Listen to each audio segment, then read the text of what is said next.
Muchísimas gracias, Michael. Yo quisiera invitar ahora a todas las personas que están de este lado del salón. Vamos a tener una conversación de este lado. Yo quisiera, Olivia, que usted regresara de nuevo porque nosotros tenemos una premiación para darte por todo el esfuerzo que has hecho en organizar este evento y muchos otros. Muchísimas gracias. Muchísimas gracias, lo aprecio grandemente. Me encanta esta organización. Una de las cosas que amo más de esta organización es que tenemos estos héroes increíbles que vienen a participar aquí con nosotros con el coraje de haber pasado por lo que han pasado y también venir aquí a nuestros podios para compartir con ustedes sus experiencias. Así que lo que quisiera es presentarles a nuestro panel. Tenemos a Pepita Elwanet. Ella es proveedora de cuidados de un miembro de su familia que sufrió de cáncer.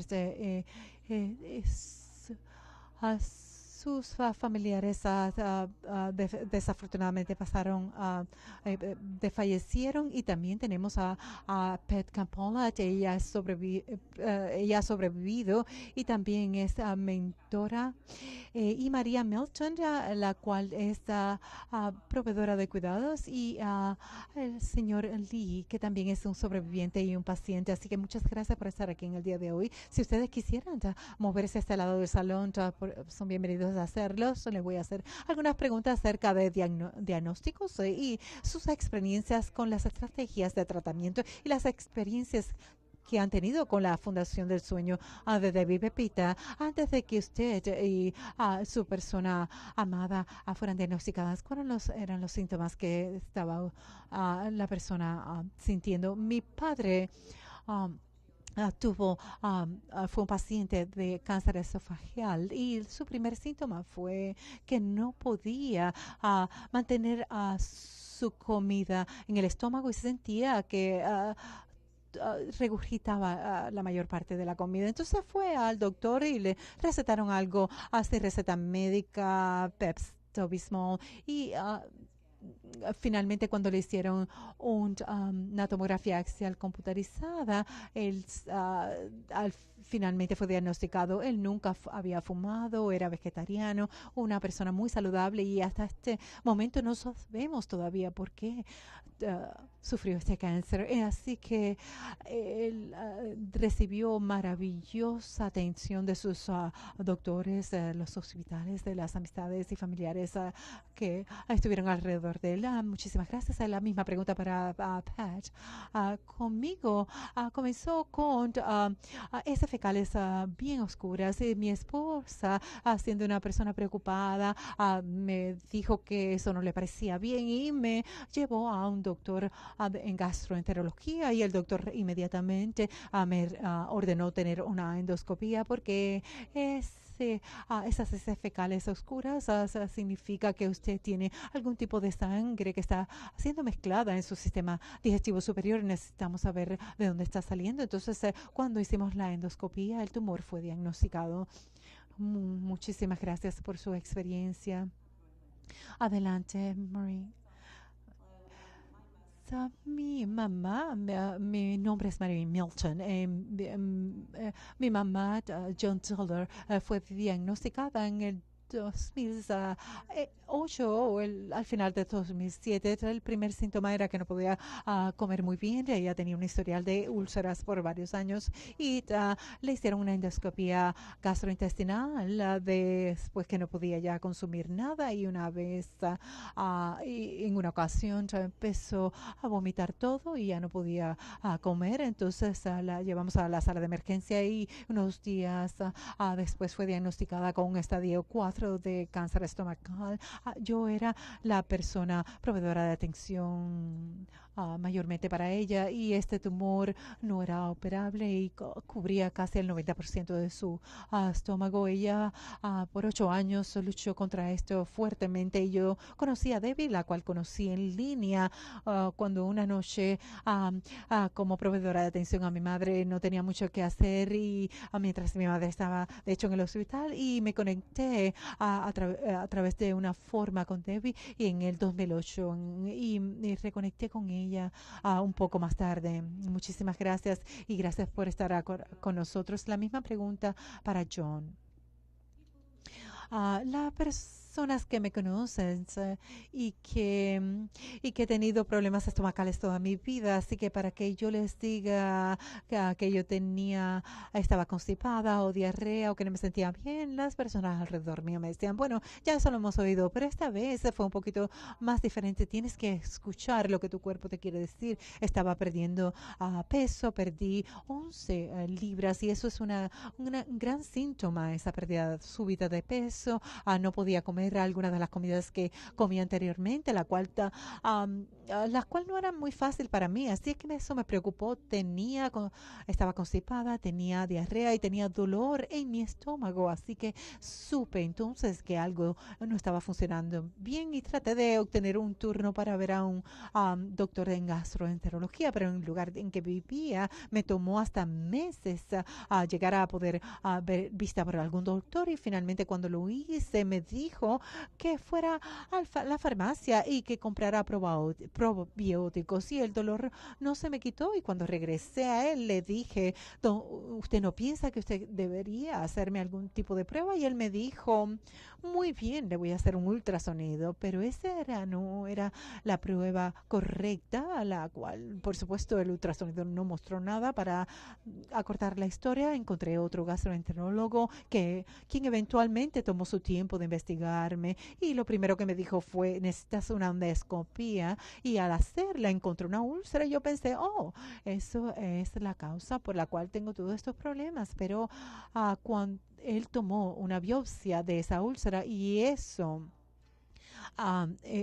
tornó a un resultado de células cancerosas, y eso fue el 29 de octubre del 2015 a las 4:30 de la tarde.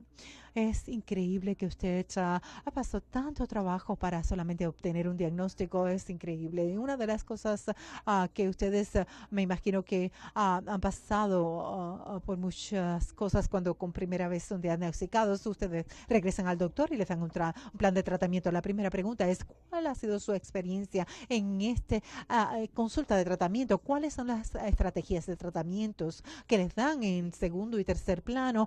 ¿Qué tipo de radiación, de quimio? Por favor, Pita, comience usted, papita. Mi papá, cuando fue diagnosticado en 2015, él nosotros encontramos a un doctor maravilloso que escuchaba lo que mi padre decía, y discúlpame, John, lo que usted tuvo que pasar, pero nuestro doctor sí nos escuchaba, y yo creo que la cosa más importante es tener esa relación con tu doctor y poder hablarle, porque el doctor tiene que tener una inversión emocional contigo, y nuestro doctor era maravilloso, se sentó, habló con nuestro padre, y nosotros establecimos un plan de tratamiento. Vimos a varios doctores, pero este era el que nos hacía sentir más cómodos, y él nos dijo que ese tumor con estadio 4 no podíamos hacer ningún tipo de cirugía o radiación, tenía que ser quimio, y él le puso tratamientos con estos fármacos muy poderosos. Y la parte más importante, Livia, perdóname que diga esto, es que Livia estaba pasando por lo mismo, pero ella estaba 2 meses adelantada y estaba tomando los mismos fármacos que mi padre estaba tomando, y entonces yo veía los síntomas que ella estaba pasando, y de esa manera pudimos preparar a mi padre cuando llegara a ese estadio. Y entonces eso fue un régimen de fármacos, y creo que fue cisplatino y Taxotere. Así que después de eso empezamos a hacerle terapia de fármacos de inmunoterapia. Plan. Y fundamentalmente ese fue su plan de tratamiento. Y lo siguió como unos 11 meses. Así que él sí recibió un fármaco inmu- inmunoterapéutico, de lo que hablaremos más tarde. Yo figuraré en ese panel, así que le haré a usted más preguntas sobre su experiencia en ese entonces. Y tú, Pat, lo que es interesante que es que cuando uno diagnostica el cáncer primeramente, uno se encuentra en un sistema muy limitado, lo que significa que el médico de cabecera lo remite a un oncólogo o un cirujano. De nuevo, es una situación muy limitada. Lo que averigué rápidamente fue que uno recibe la opinión de alguien y uno necesita una variedad de opiniones. Y yo soy el tipo de persona que encuentra centros que se especializan en esta atención y, de ser posible, uno va allí a fin de conseguir toda una variedad de recomendaciones. Cuando me diagnosticaron, creo que busqué la opinión de tres, en realidad, cuatro oncólogos distintos que me dieron cuatro recomendaciones distintas. Todos hacían lo que podían en vista de su experiencia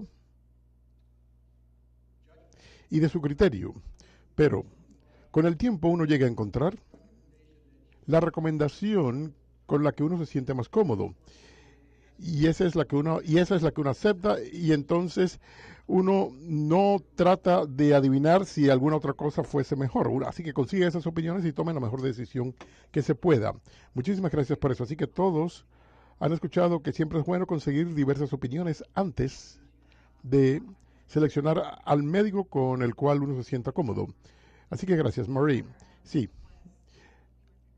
mi mamá y yo pasamos por la misma hazaña. Digo que nosotros porque ella se mudó y le dieron 3 meses. El primer médico que la diagnosticó dijo: no hay mucho tratamiento, vamos a darle una píldora para tratamiento paliativo y sencillamente relájese en su casa, nosotros venimos a la puerta. Y yo dije, eso es todo. Yo tengo un historial en atención médica y no sabía nada de cáncer gástrico, y cuando me enteré del cáncer gástrico, y yo trabajaba con un grupo de urólogos, y lo único que pensaban los médicos y decían es: lo siento mucho. Yo dije, no estoy consiguiendo nada de nadie, así que fui a otro centro.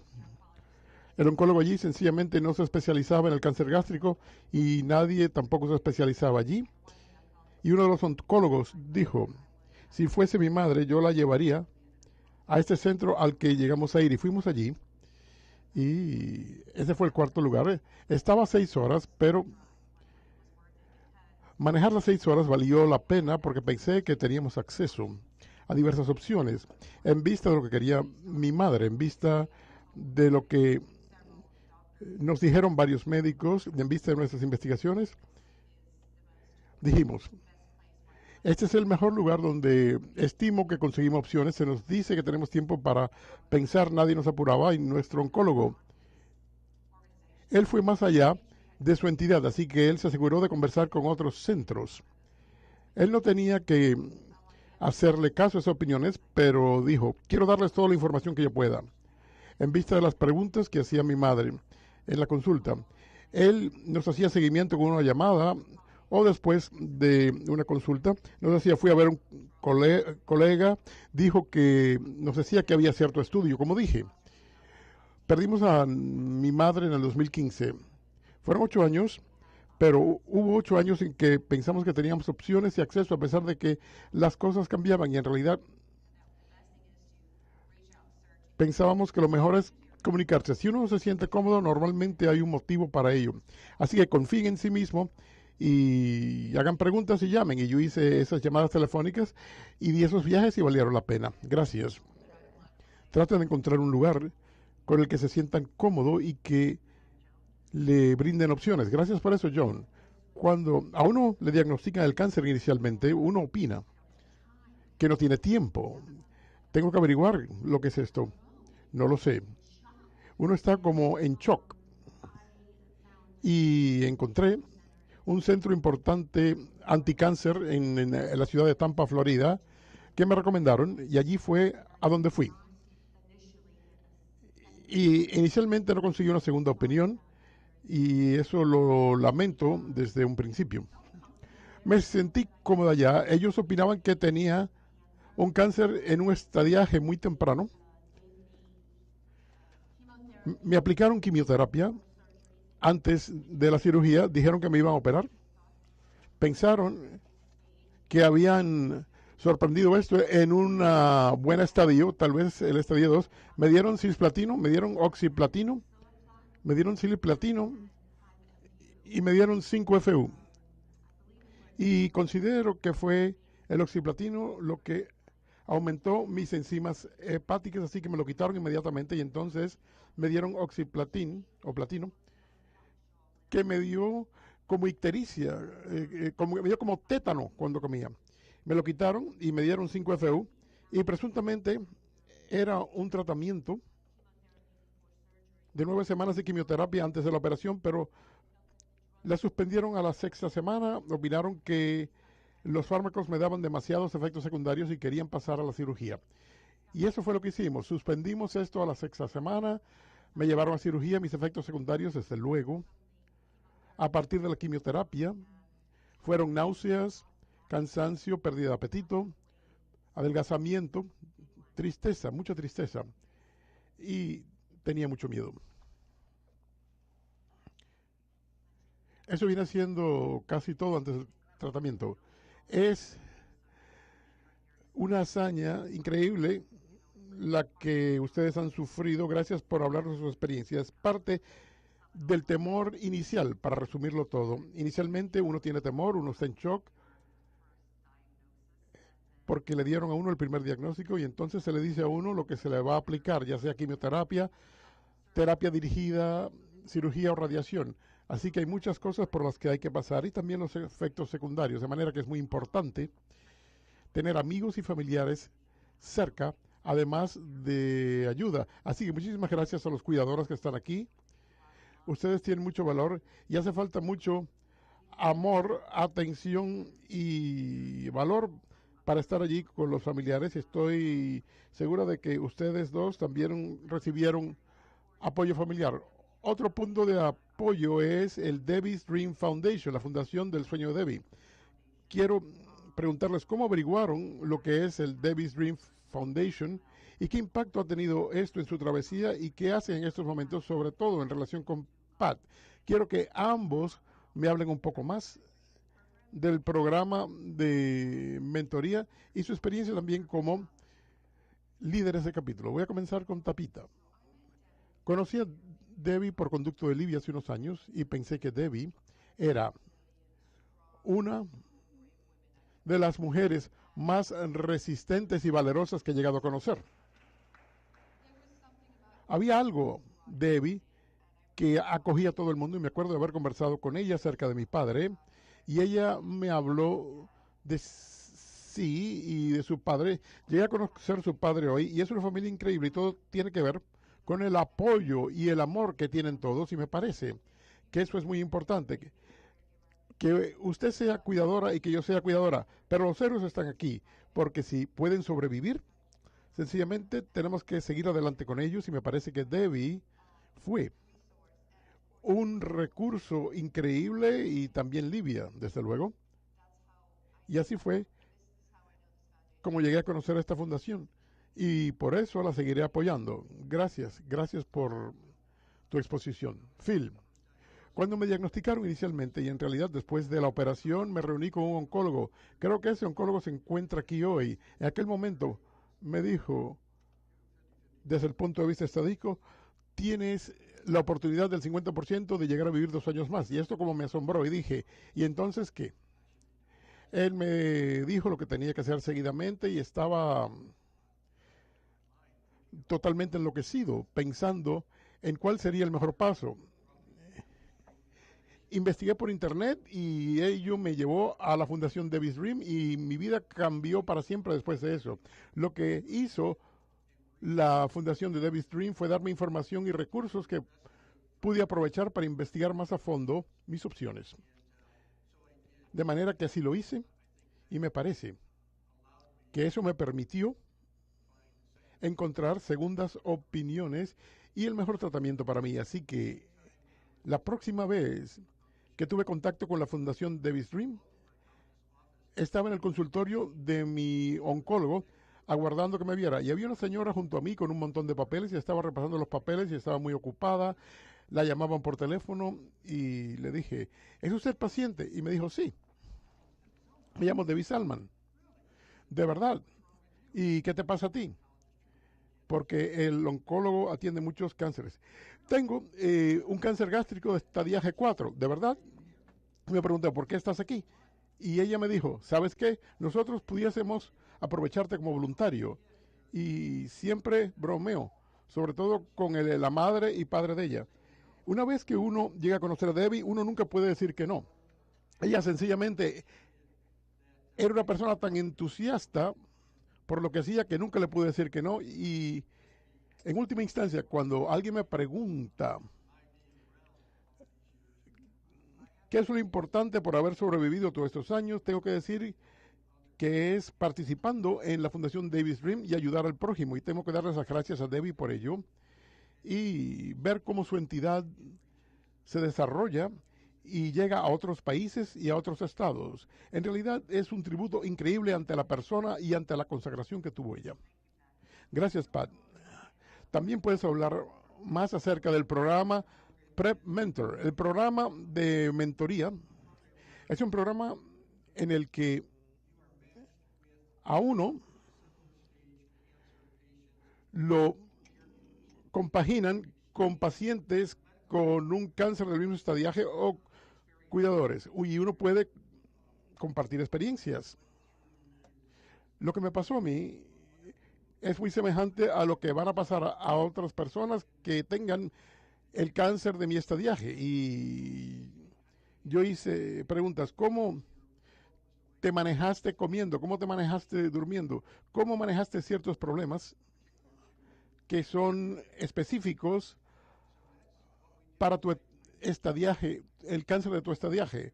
Y hago votos por establecer relaciones con personas y me mantuve en comunicación con muchas personas con las que había hablado inicialmente acerca de nuestra situación en común y ha sido algo que me ha gratificado mucho. Gracias por ello, gracias por formar parte del programa de mentoría también, así que gracias.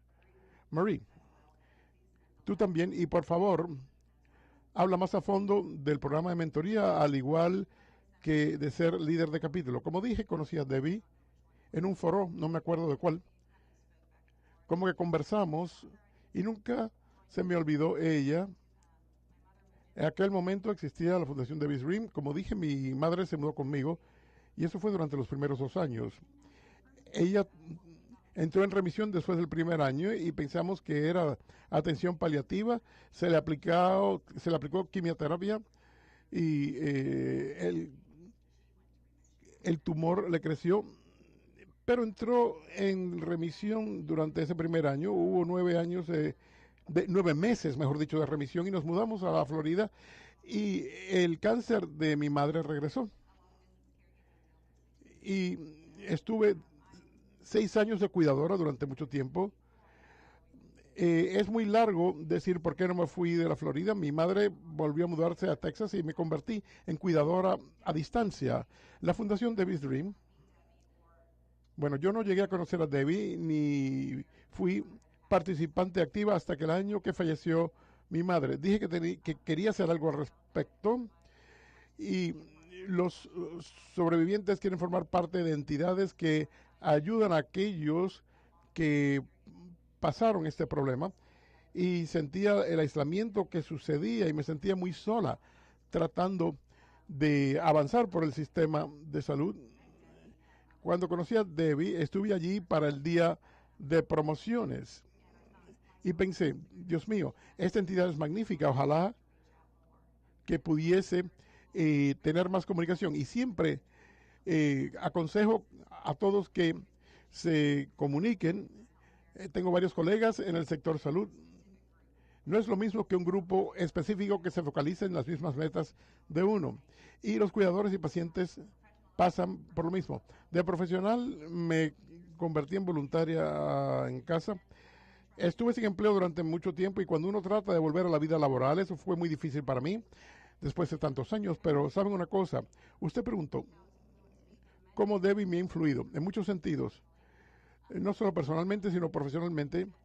Yo vi a Debbie y me dijo, Marie, ¿te gustaría ser la líder del capítulo de Jacksonville? Y yo dije, lo siento mucho, tengo que informarme al respecto. Y acepté, y así fue como todo comenzó. Y allí fue donde recaudamos fondos en nuestra ciudad y en zonas aledañas. También ayudo a las personas que hacen preguntas o personas que quieren conversar con uno y ellos se pueden comunicar con uno. Y también el programa de preparación en mi ciudad hubo un intensivista de hospital, un paciente que atiende a los pacientes de atención crítica y la madre de ella tenía cáncer gástrico, se enfermó mucho y pasó por esos tratamientos horribles y uno sube y baja en estos tratamientos. Ella dijo, ¿qué sucede? Solo llevo unos meses tratándose, yo no entiendo por qué los médicos no hacen nada, ¿qué hago seguidamente? Y pensaba, ella sabe tanto más que yo, según creo. Y yo le dije, yo sé cómo te sientes. Uno se pregunta por qué nadie lo orienta a uno a los centros importantes de investigación. ¿Con quién hablo? Y estoy recibiendo todas esas opiniones y dije, lamentablemente, así es el cáncer gástrico. Y llegué a ser una promotora y uno tiene que tener fe en lo que uno tiene comunidad y lo mejor es entablar esas conversaciones y hacer las visitas. Y la madre está enferma allí, uno le plantea el tema y uno ve lo que ella dice también. Teníamos los mismos antecedentes culturales, mi madre es coreana y yo sé que ella era descendiente de asiáticos y me dijo, es tan difícil. Y ella me dijo, lo sé, lo sé. Esto fue lo que le resultó a mi mamá, uno llega a niveles personales y ella dijo, gracias. Eh, yo sencillamente no me iba a rendir y preguntarme qué iba a hacer seguidamente. Así que ella se comunicó con otros centros de investigación. No he sabido nada de ella aún, pero ojalá que le vaya bien. Y así es como me ha impactado a mí. Y entonces quiero pasar al campo de la oncología y también en el campo docente de la enfermería al respecto. Gracias, Mary. John, la misma pregunta. Y vas a tener que ser breve porque se nos acaba el tiempo. Cuando me diagnosticaron, esto choca con lo que yo solía hacer. Yo pasaba internet y buscaba células de anillos Signet y buscaba lo que es el cáncer gástrico, pero no lo hice. Pensé que si no lo hacía tal vez iba a desaparecer.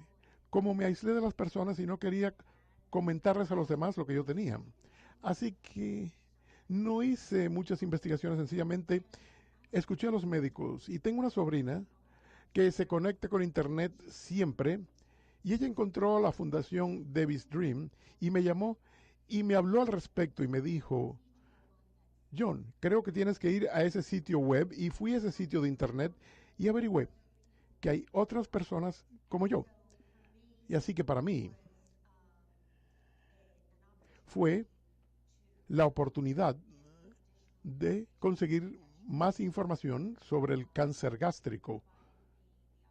Me brindó la oportunidad de enterarme de este seminario y cena de gala fabulosos a los que asistimos el año pasado y para mí fue algo valiosísimo, tal como lo será este año también. Y vi a Debbie aquí el año pasado. En realidad no llegué a conversar con ella, pero ella sí habló conmigo en cierto sentido, porque escribió bitácoras electrónicas y cuando me sentía deprimida o me hacía falta más apoyo, yo leía las bitácoras electrónicas de Debbie y esas bitácoras electrónicas fueron una inspiración para mí y en realidad me dieron fuerza. Así que ella fue una mujer muy fuerte y yo percibí la fuerza de ella y eso me ayudó. Gracias, John, gracias. Se lo agradezco. Así que les voy a hacer a ambas la misma pregunta porque prácticamente se nos ha agotado el tiempo. Si quieren hacerle alguna sugerencia al público que escucha, ¿cuál sería una sugerencia que ustedes les dirían a todos acá? Así que voy a comenzar por Pat. Prácticamente sería buscar todas las opiniones posibles de una forma razonable y llegar a un centro en que se atienda el cáncer gástrico se le aplica tratamiento y tiene un historial de ello. Gracias, Pat. Y Avita, estoy de acuerdo con Pat. Diría yo que hay que informarse y comuníquese con una entidad como la Fundación Davis Rim y recibe el apoyo emocional que se necesita, siendo cuidadora o siendo sobreviviente. Más información es conocimiento y mientras más se conozca acerca de esto, uno saldrá mejor. Sí, gracias por su comentario. Me parece que hay un hilo en común. En primer lugar, hay que asegurarse de buscar el asesoramiento de sus profesionales de la medicina y también con gusto decimos que la Fundación Davis Ring también brinda este apoyo. Nos gustaría que participen. Si desean plantearles alguna pregunta a nuestros señores panelistas, ellos van a estar por aquí también. Yo también voy a participar en otras secciones de paneles. Así que muchísimas gracias por vuestra participación, valor y gracias por compartir sus reflexiones con el público.